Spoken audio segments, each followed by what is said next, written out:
करा, ती चौकशी करा आणि कुठचे रस्ते खरोखर कॉन्क्रिटीकरण करायचे, कुठचे नाही ह्याचा पण विचार करा. कारण मुंबईमध्ये जे 9 मीटरच्या खालचे रस्ते असतात किंवा छोटे रस्ते असतात त्याचं आपण कॉन्क्रिटीकरण करत नाही, ॲस्फॉल्ट मॅस्टिक करतो. कारण त्याच्या खालती वायर असतात, युटिलिटी असतात, गटार आहेत, पाण्याची लाईन आहे, परत परत खोदू नाही शकत. हां, काही काही शहरांमध्ये जिथे युटिलिटी नाही आहेत, अंडरग्राऊंड ओव्हरहेड असतात, जे चुकीचं आहे, तिथे तुम्ही व्हाईट टॉपिंग करून रस्ते बनवू शकता. पण इथे नाही करू शकत. इथे तुम्हाला मोठ्या रस्त्यांवर कॉन्क्रिटीकरण करणं गरजेचं आहे, छोट्या रस्त्यांवर नाही करू शकत. पण हा सगळा जो घोळ घातलाय ना, जर तुम्ही हे अर्धे कॉन्ट्रॅक्ट रद्द केले तरी महानगरपालिकेची आज परिस्थिती सुधारू शकते आणि ते आपल्याला करणं गरजेचं आहे. आणि म्हणून त्यांना निवडणुका नाही घ्यायच्यात. कारण जर आपण हे रद्द केलं त्यांच्या कॉन्ट्रॅक्टरचे खिशे भरणार नाहीत आणि 50 खोके एकदम ओके जे होतं ते एकदम नॉट ओके होईल. कंत्राटदारांनीच धमकी दिली आहे सरकारला की 1,00,000 कोटी रुपयांची हो, बिलं पेंडिंग कारण हे जे बिचारे कंत्राटदार आहेत ज्यांची मॅक्झिमम मोठे प्रकल्प बंद करतील अशी नाही, कारण हे जे कंत्राटदार आहेत ना, हे आहेत, हे लाडके नाही आहेत. जे लाडके कॉन्ट्रॅक्टर आहेत ते वेगळे आहेत. बरं, ह्यांच्यामध्ये पण मंत्रिमंडळात गँगवर तर सुरूच आहे ना. आज पण बघा, आज कोण उपस्थित अनुपस्थित, मग कोण जिल्हा नियोजनच्या बैठकीत उपस्थित अनुपस्थित, हा इगो आणि गँगवर चालूच आहे त्यांचं. पण या परिस्थितीमध्ये काल त्या आशाताई म्हटल्या की बाळासाहेबांनी जशी शिवसेना उभी केली एकट्याने, तशी एकनाथ शिंदेंनी एकट्याने शिवसेना उभी केली आणि त्यांना त्यांचा गर्व आहे. आणि त्यावर आम्ही असं ऐकून आहोत की रश्मीबाईंनी मी हे काल कुठेतरी पेपर मला वाटत बघा, आम्ही काय वयाचा एक मान ठेवून काही काही गोष्टी आपण सोडून द्यायचं असतं, तसं काय त्याच्यावर जास्त विचार नसतो करायचा. त्याची प्रतिक्रिया तुमच्या घरातून पण काही नाही. आम्ही खरं तर काल ही बातमी आली, कधी आम्हाला 11:30 11:15 आम्हाला कोणीतरी सांगितलं अरे असं काही झालंय का, आम्हाला माहिती सुद्धा नव्हतं. कारण काय एवढं खोलात काही काही गोष्टी आपण वाचत सुद्धा. सर, महाविकास आघाडी जी आपली आहे आता म्हणजे किती एक संध आहे, कारण सध्या भांडणं झालेली आहेत, की ते वेगवेगळे वादविवाद आपल्यामध्ये सुरू आहेत. नाही, आता कॉम्पिटिशन महायुतीमध्ये पण लागली ना भांडणाची. बघा, तुम्हाला सांगतो एक सत्य गोष्ट आहे की महाविकास आघाडीत लोकसभा असेल किंवा विधानसभा असेल, भांडण नाही तर कॉम्पिटिशन कुठच्या सीट लढायला पाहिजेत, कुठच्या सीट नाही लढायला पाहिजेत ह्याच्यावरनं होती. आणि ते कुठच्याही युतीत असतं. म्हणजे आमची जेव्हा भाजपसोबत पण युती होती तेव्हा पण होती आणि ती असायला पण पाहिजे, माझं नेहमी मत राहिलेलं आहे. कारण तेव्हाच तुमची ताकद तिथे दिसते. पण जे महायुतीत जे त्यांना सगळ्या निवडणूक आयोगाच्या आशीर्वादानंतर सरकार बनवायला मिळालेलं आहे, अजूनही पक्ष कोण फोडणार, बंगला कुठचा मिळणार, जिल्हा कुठचा, मालकमंत्री कोण, पालकमंत्री कोण, त्याच्या पुढे जनतेची सेवाबद्दल कोण काय बोलतंय. त्यांचे जे वचननामा होता 2100 रुपये देत आहेत का उलट महिलांना आता त्याच्यातून वगळत आहेत. आता मला अपेक्षा हीच आहे की दिल्लीत निवडणुका होऊन गेल्यात, आता मला किती दिवस झाले, 5-6 दिवस झाले, मुख्यमंत्री कोण यांचं ठरत नाहीये. पण ठरल्या पहिल्या बैठकीत 2500 रुपये दिलेच पाहिजेत, त्यांनीच सांगितलेले. यमुना ही स्वच्छ झालीच पाहिजे, त्यांनीच सांगितलेले. प्रदूषण आता एका मिनिटात मुक्त होणार दिल्ली, जरी तिथे केंद्राचंच NCR असलं आणि केंद्रशासितच असलं ते तरी. दिल्लीच्या निकालानंतर तरी आता हे जे म्हणाले आघाडीतली भांडणं, आणि कारण दोन्ही पक्षांची फार दारुण परिस्थिती झाली. बघा, तुम्हाला सांगू नाही, आता ह्याच्यात खूप विश्लेषण होतं त्याचं की कोण किती मतांनी हरलं, काँग्रेसने किती मतं मिळवली, ह्यांनी किती मतं मिळवली. माझा स्पष्ट अंदाज आहे की जिथे युती होत नाही तिथे दोन्ही पक्षाला आपले उमेदवार उभे करण्याचे त्यांना अधिकार आहेत. कारण जसं मी सांगितलं ना की ही युती ही राजकीय युती असते. राजकीय तिथे तुम्हाला वाटत नसेल की एकत्र लढलं पाहिजे तर तुम्ही वेगळे लढू शकता. पण अजून एक महत्त्वाची गोष्ट म्हणजे जे अरविंदजींच्या मतदारसंघांमध्ये 37,000 मतं कमी केली गेली, त्यांनी ऑब्जेक्शन घेऊन पण कमी केली गेली. ही कोणी केली? ही तर काँग्रेस किंवा आपनी नाही केलीत. तसंच माझ्या मतदारसंघात अनेक मतं कमी झाली आहेत, ठरवून काही याद्या रद्द केल्यात. तर हे जे सगळं आहे ना, हे जे प्लॅनिंग होतं. आता बघा तुम्ही, एक गंमत तुम्हाला सांगतो, लोकसभेच्या वेळी मतदान कधी घेतलं होतं मुंबईत? 20 मेला, बरोबर आहे. म्हणजे आपला कोकणी माणूस असेल, कोल्हापुरातलं असेल, साताऱ्यातलं असेल, गावी जाईल आणि जे महाराष्ट्राचे हिताचे पक्ष आहेत त्यांना मतदान जास्ती होणार नाही हा अंदाज लावून निवडणूक आयोगाने मतदान आपल्याकडे 20 मेला ठेवलेलं. मागच्या वेळी जेव्हा आमची युती होती तेव्हा त्यांनी 20 एप्रिलला ठेवलं होतं, 20 की 24 एप्रिलला ठेवलं होतं. त्याच्या आधीही 20 किंवा 24 एप्रिलला होतं. सर, यालाच एक जोडून प्रश्न आहे. जसं तर तुम्ही म्हटलं की मत विभागणी हा एक आहे, पण आता दिल्लीत जे बघितलं, बरं सॉरी, अजून एक दिल्लीत नंतर विश्लेषण झालं की मुस्लिम समाजाने पूर्ण भाजपला एकतर्फी मतदान केलं. मग ह्याला आता हे जे इकडचे आपले सोकॉल्ड लोक आहेत ते त्यांना वोट जिहाद म्हणणार का? तर ते दिल्लीत इंडिया आघाडीचं काँग्रेस आणि आप असताना ते वेगवेगळे लढले.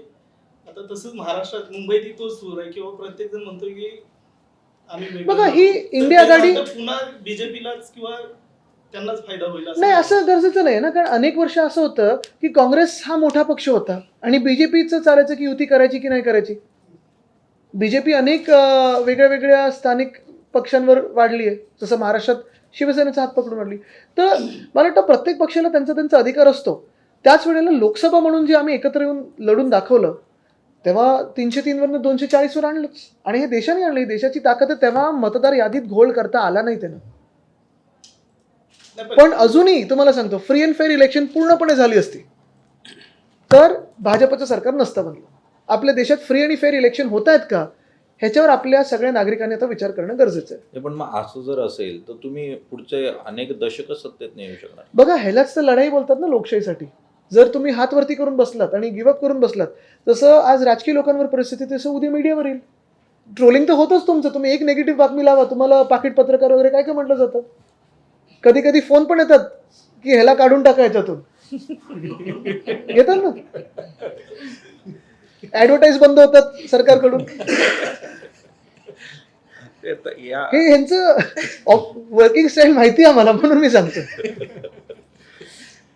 ते आपण ज्या मुद्द्यांवर जनरली निवडणुका नसल्या की चर्चा करतो, म्हणजे आरोग्य, शिक्षण आणि इतर जे महत्त्वाचे ह्याचं मुद्दे निवडणुकीत आहेत, का नाही चर्चा होत. ही निवडणुकीच्या दरम्यान चर्चा होत नाही. आणि त्या दरम्यान फक्त धर्म, फक्त जात याच इकडे आता सगळ्या तुम्ही गोष्टी. हा विचार करा की तुम्ही माझी सगळी भाषणं घ्या किंवा उद्धव साहेबांची भाषणं घ्या, आम्ही प्रत्येक गोष्टींवर बोललेलो आहे. एक तर वचननाम्यातले मुद्दे असतील किंवा हे जे महत्त्वाचे विषय, जसं आता पर्यावरण ठीक आहे का आपल्या समाजासाठी असेल, आपल्या मुंबईकरांसाठी असेल, पुणेकरांसाठी. आणि मला खरोखर आनंद होतो, काल पुण्यात 5 की 6 हजार लोकांचा तो मोर्चा आला रिव्हरफ्रंट डेव्हलपमेंटसाठी. हेच विषय जेव्हा मी 2015-16 घेत होतो, तेव्हा मला 1-2 पत्रकार मित्रांनी सांगितलं, अरे आदित्य, तू कशाला घेतोय विषय, ह्याच्यावर तुम्हाला मतं मिळणार नाहीयेत, काही राजकीय हे नाही होणार आहे. आणि जसं आता मागचा स्क्रीन स्विच ऑफ झाला, तसंच ते विषय घेतल्यानंतर नाही. तर हे महत्त्वाचं आहे ना. हेच मी तुम्हाला सांगण्याचा प्रयत्न करतोय की कुठे ना कुठे, आणि आपण हा रोल खूप महत्त्वाचा आहे. म्हणजे जरी आम्ही राजकीय व्यक्ती म्हणून कुठेतरी ह्या विषयांवरनं बाजूला जात असू, मला वाटतं इथे मीडियाचा रोल फार महत्त्वाचा येतो की आम्हाला तिथे थांबून की ठीक आहे, हे सगळं तुम्ही बोलताय, पण माझ्या राज्याला काय मिळणार आहे, माझ्या शहराला काय मिळणार आहे, माझ्या जिल्ह्याला काय मिळणार आहे, सामान्य नागरिकांना काय मिळणार आहे, हे प्रश्न जे आहेत ते जेव्हा आपल्याकडून येतात आणि सातत्याने लावले जातात ना, तिथे आम्हाला उत्तर देणं गरजेचं होतं.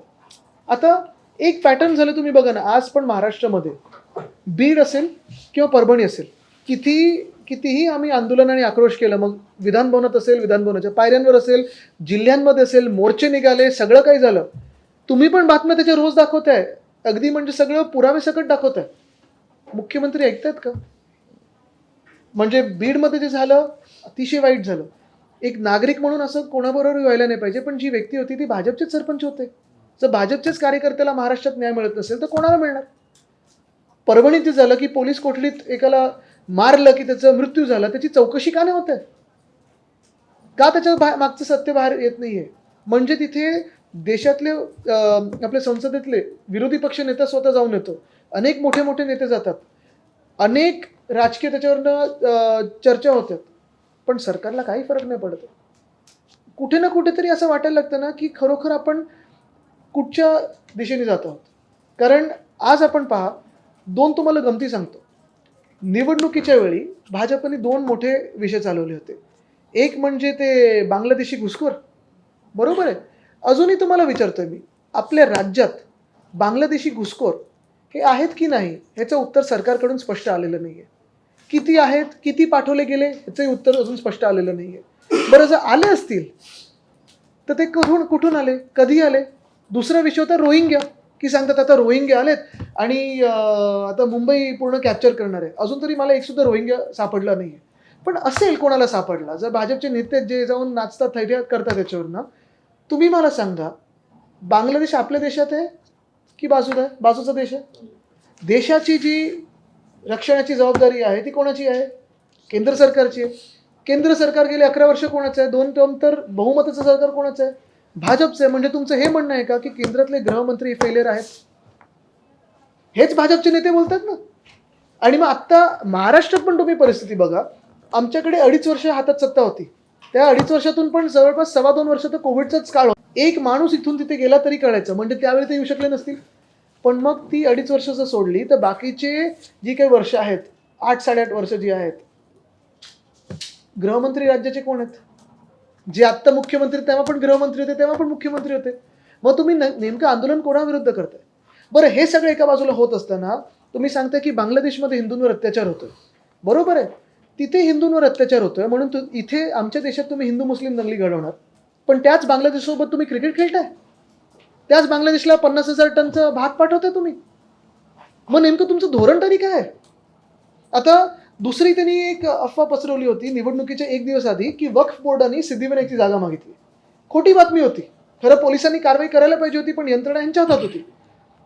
ठीक आहे, कोण एका चॅनलचे पत्रकार होत्या, त्यांनी मला विचारलं की उलेमानी असं सांगितलंय आणि वक्फने असं सांगितलं. बोलो, एक तर पहिलं क्रॉस चेक तर करा काय विचारताय.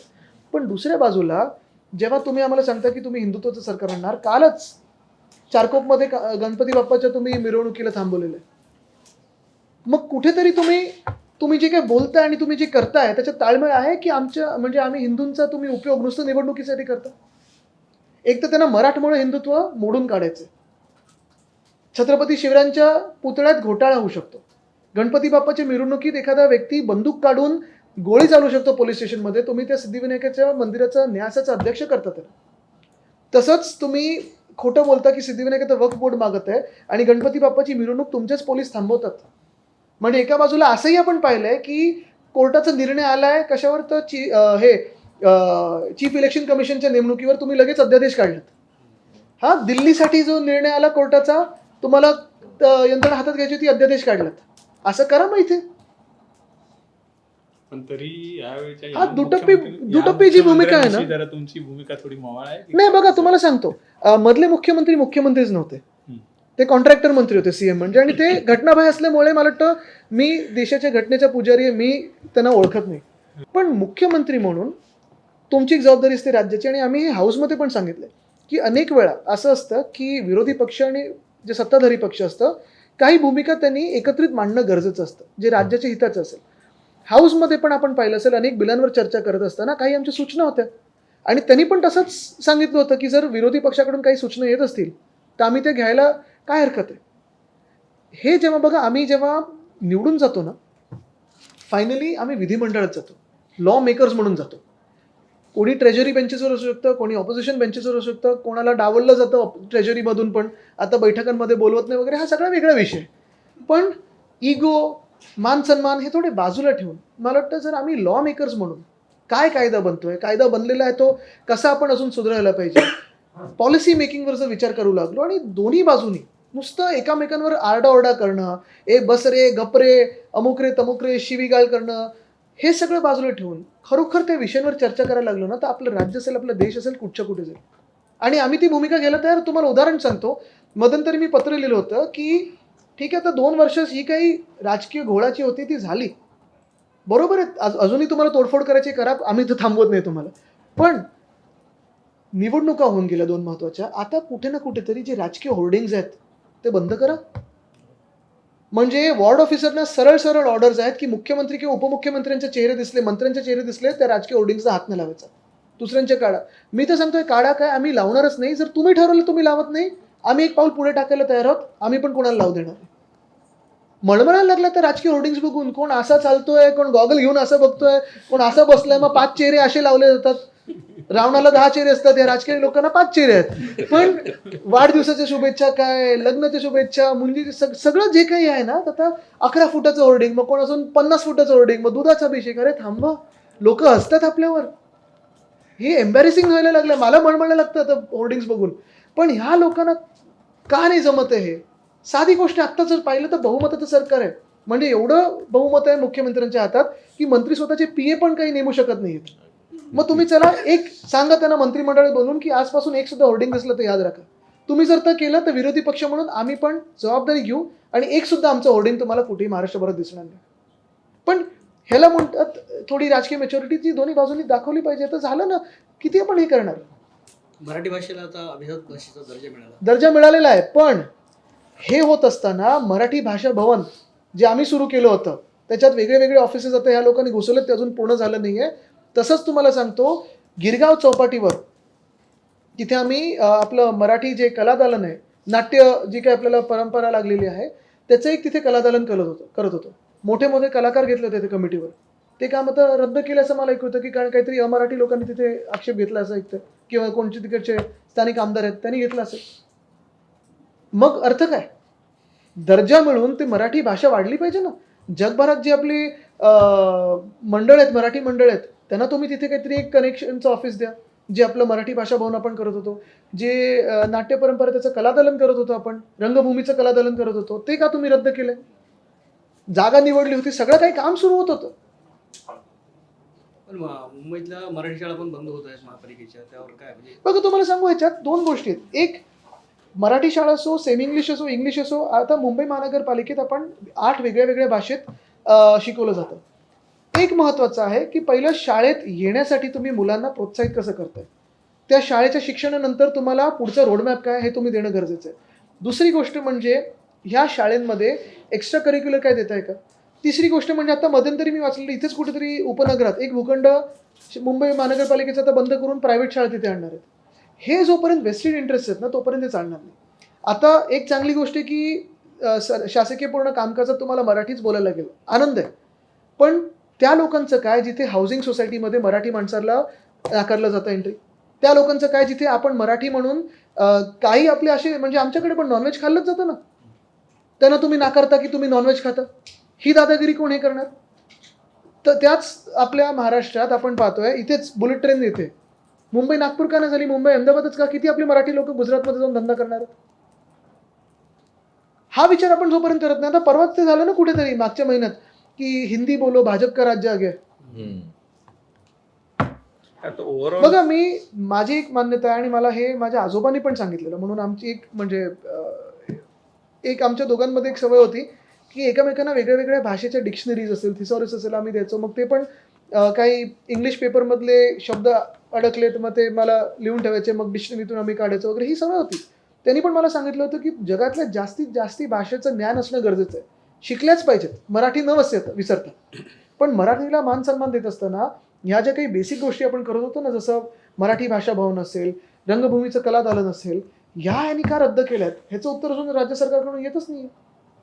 तुमचा जो ओव्हरऑल सगळा गेल्या काही वर्षातला हा संघर्ष सुरू आहे, तो मेजॉरिटीली पॉलिटिकल नसता भाषिक आहे असं मला कायम वाटत आहे. म्हणजे मराठी विरुद्ध गुजराती अशासारखाच हा संघर्ष आहे आणि कुठल्याही परिस्थितीत तुम्हाला मुंबई सांगू, मराठी दुर्दैव माणसाच्या हातून- नाही, दुर्दैव असं आहे की मराठी विरुद्ध गुजराती हा वादच नाही आहे. हा वाद दुर्दैवाने भाजपमुळे महाराष्ट्र विरुद्ध गुजरात असं झालेला आहे.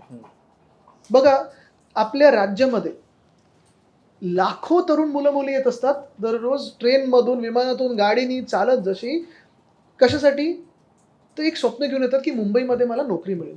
तसंच आपल्या राज्यातले हजारो मुलं आहेत, मुली आहेत, जे शेतकरी कुटुंबातले असतील किंवा कोण UPSC कोणी MPSC साठी, या सगळ्यांची स्वप्न चिरडून तुम्ही नक्की प्राप्त काय करता?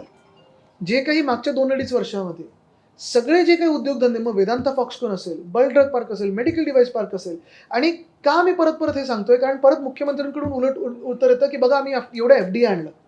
पण FDI हा एखाद्या कंपनीमध्ये येऊ शकतो. उद्या FDI सकाळमध्ये आला आणि तुम्ही नोकऱ्याच नाही वाढवल्यात, पण नुसतं इन्व्हेस्टमेंट घेतली, तर त्या FDIचा काहीच अर्थ नाही आहे. तसंच FDI आल्यानंतर त्या नोकऱ्या किती वाढतात, आणि जर बल ड्रग पार्क असेल त्याच्यातून किती लोकांना अजून छोटे मोठे उद्योग निर्माण करता आले असते. मेडिकल डिव्हाइस पार्क असेल, वेदांता फॉक्सकॉन सोबत 600 ज्या क्लस्टर इंडस्ट्रीज येणार होत्या, ह्या ज्या गेलेल्या आहेत ना, त्याचं आम्ही गणित मांडत आहोत. परत मुंबई अहमदाबाद हे कशाला पाहिजे आपल्याला बुलेट ट्रेन? म्हणजे BKCतली आमची जमीन फुकटात घेणार, तिथेच रेल्वे आम्हाला मेट्रोची पिलर लावायला 900 कोटी मागतं ह्या कॉजवे, माहीम कॉजवेच्या ठिकाणी. हा जो आमच्याबरोबर अन्याय केला जातो ना, ठीक आहे ना, आम्हाला GSTचे संपूर्ण पैसे द्या आम्हाला. आता काल परवाकडेच पियुष गोयल म्हणालेत कुठेतरी की तमिळनाडू आणि कर्नाटक हा स्वार्थी विचार करतं की सगळे त्यांचे जे दिलेले टॅक्स त्याच्यातून वाटा त्यांना आला पाहिजे. अरे आम्ही मेहनत करतो, कष्ट करतो, आमच्या घामाचा पैसा आहे, कर म्हणून आम्ही जे केंद्र सरकारला देतोय. एकतर आपण सेंट्रल गव्हर्नमेंट नाही, आपलं युनियन गव्हर्नमेंट आहे, आपण युनियन ऑफ स्टेट्स आहोत, सगळ्यांचा वाटा, आपण फेडरल स्ट्रक्चर आहोत, त्याच्यात राज्याचा आवाज असायलाच पाहिजे. तुम्ही एकतर ऑक्ट्रॉय मुंबईचं बंद केलं, छोट्या मोठ्या शहरांना तर आता कोलॅप्सच केलं, कारण लोकल बॉडी टॅक्स होतं ते तर गेलंच, आणि GST आहे तो 2-2 वर्ष परत येत नाही केंद्र सरकारकडून. मग राज्याने विकास तरी कसा करावा? एक तर तुम्ही नोकऱ्यांच्या संध्या नेता, त्याच्यात जो आम्हाला कर यायला पाहिजे तो नाही, तुम्ही आता प्रगती केली म्हणून तुम्हाला कर येत नाही. ह्याच्यात एक फार उत्तम पुस्तक आहे कोणीतरी लिहिलेलं, साऊथ वर्सेस नॉर्थ.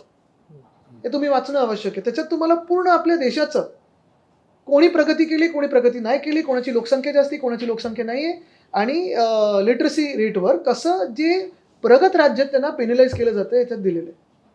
पण हे जोपर्यंत आपण गणित मांडत नाही ना, आपलं महाराष्ट्र म्हणून आवाज कधीच ऐकलं जाणार नाही. आणि माझं हे पण मत नाही की गुजरातला काही जाऊ नये. बघा, मागच्या वर्षी गुजरातनी व्हायब्रंट गुजरात केलं, किती 32 लाख की 33 लाख कोटी कमवले.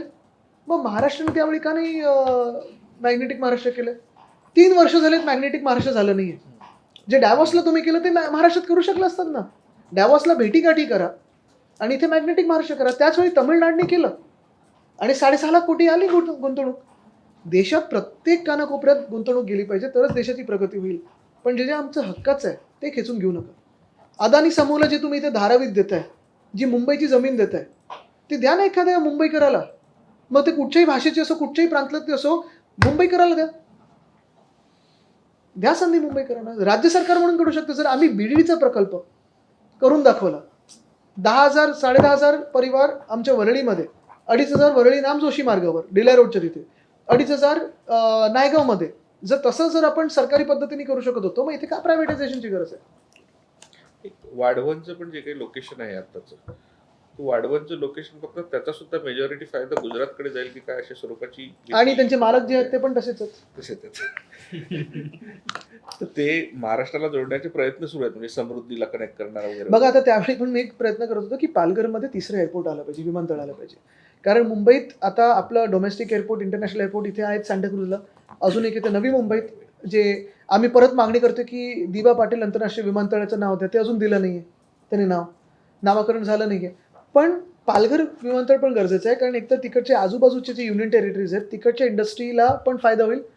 तोच फायदा महाराष्ट्राला होईल, कारण तिथून सगळं ते महाराष्ट्रात येईल आणि तिथून आंतरराष्ट्रीय ठिकाणी जाईल. त्या पूर्ण पट्ट्याला, वसई, विरार, पालघर पट्ट्याला आणि मुंबईला देखील त्याचा फायदा होणारच आहे. आता मुख्यमंत्र्यांनी सांगितलं आता तरंगचं काहीतरी इथे आता विमानतळ करणार आहेत समुद्रात. करा, पण लवकर करा. या सगळ्या परिस्थितीमध्ये म्हणजे शिवसेनेच्या विभाजनानंतर आणि जी काही शक्ल झाली त्याच्यानंतर मुळात 2 ठाकरेंनी एकत्र यावं, कारण भाजप सातत्यानं प्रयत्न करते की एक ठाकरे दुसऱ्या त्यांच्या मी बाजूला- एकत्रच काम करतो. तेजस पण करतोय. ते शिवाजी पार्क मधले जे ठाकरे आहेत त्यांच्याबद्दल आमचं ऑफिस आहे तिथे.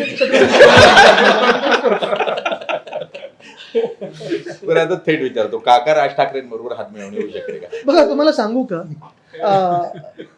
काही काही विषय असे असतात ना जे समजण्याच्या पलीकडे असतात. परत मला काही ठराविक राजकारण रिवाईव्ह करायचं नाही, पुनर्जीवित करायचं नाही. पण एक महत्त्वाचं आहे की जो आमचा गेल्या 2-2.5 वर्षातला लढा आहे त्याच्यात आम्ही एकदाही भूमिका बदललेली नाही आहे. जे आम्ही मुख्यमंत्र्यांना भेटतो ते जाहीरपणे भेटतो, हुडीबिडी आम्ही घालून जात नाही रात्री. बरोबर आहे. आम्ही ज्या मागण्या असतात त्या बाहेर पत्रकार परिषदेत येऊन सांगतो सुद्धा. आणि त्यांनी पण आत्ता तरी ह्या गेले 2-3 महिन्यात तसंच एक प्रिन्सिपल पाळलेला आहे. हे होत असताना काही काही पक्ष असे आहेत जे कधी बिनशर्त पाठिंबा देतात, कधी वेगळी निवडणूक लढवायला लावतात, प्रॉमिस केलं असेल नसेल मला माहीत नाही, कधीतरी सांगतात EVM आणि मतदार यादीचा घोळ झाला. आणि ह्याच्यात मला जायचं नाही, कारण बघा काय की आता राजकीय टीका करून किंवा वेगळं काही करून ह्याच्यातून काही येणार नाही आहे. आम्ही गेले 2-2.5 वर्ष ह्या महाराष्ट्रातल्या सगळ्या तरुणांसाठी लढत आहोत. मग शेतकरी बांधव असतील, महिला असतील, युवा युवती असतील, या सगळ्याच लोकांसाठी आम्ही लढत आहोत. आणि आम्ही भूमिका स्पष्ट ठेवली आहे की कितीही तुम्ही आम्हाला पाठीत असेल, पोडून असेल वार करण्याचा प्रयत्न केला, कितीही आम्हाला तोडायचा प्रयत्न केला, कितीही सगळी पडझड करण्याचा प्रयत्न केला, तरी आम्ही महाराष्ट्राचा आवाज हा मागे पडू देणार नाही. मध्ये मध्ये ऑफर तर येत असतात त्यांच्याकडून की चला हात मिळवणी करूया, सगळं काही असतं. पण जोपर्यंत महाराष्ट्र हिताचं तुम्ही बोलत नाही, जोपर्यंत लोकशाहीच्या हिताचं तुम्ही बोलत नाही, संविधान वाचवण्याचं तुम्ही बोलत नाही, तोपर्यंत आम्ही त्यांच्याबरोबर समझोता करू शकत नाही. ज्या भाजपने सांगितलं की आंबेडकर फॅड झालं, त्यांच्यावर आम्ही समझोता करू शकतो. ज्या भाजपच्या राज्यामध्ये आपण पाहतो अनेक मराठी माणसावर इथे अन्याय होतो, जिथे हाऊसिंग सोसायटीमध्ये एंट्री मिळत नाही, त्यांच्यावर आम्ही हात मिळवणी करायची. ज्या भाजपच्या राज्यामध्ये अनेक इथून इंडस्ट्री उचलून पाठवले गेले गुजरातला, त्यांच्यावर आम्ही समझोता करायचा का? ठीक आहे, ह्याच्यात करेक्शन काय सांगू. पण हे न बघता काहीतरी मिळतंय म्हणून आम्ही किंवा थोडे 1-2 सीट वाढतील म्हणून आम्ही भाजपसोबत जाणार असं मला तरी वाटत नाही. आम्ही भूमिका घेतली की जो महाराष्ट्र हिताचं बोलेल, जो देश हिताचं बोलेल, जो संविधान हिताचं बोलेल, लोकशाही जपेल, त्याच्यासोबत आम्ही राहू.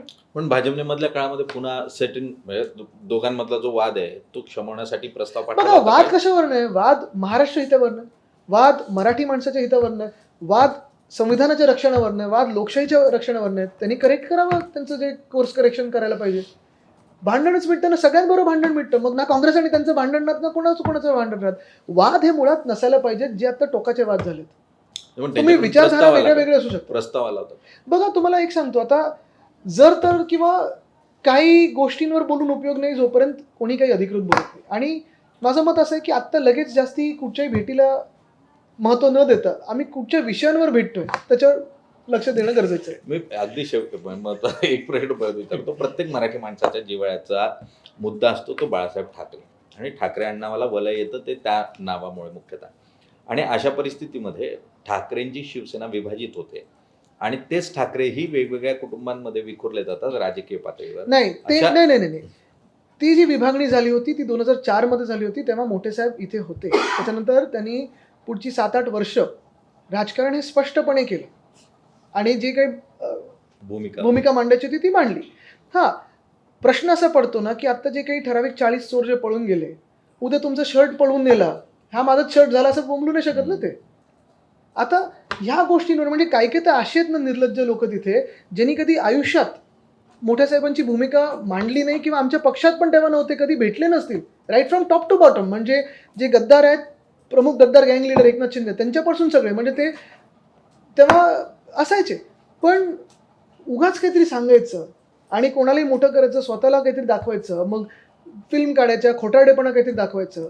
कधी ना कधीतरी लोक न्याय करतील, कधी ना कधी वरचा बघत असतो आणि कधी ना कधीतरी ह्या सगळ्या गोष्टींची चौकशी होईल, राईट फ्रॉम फिल्म टू सगळं.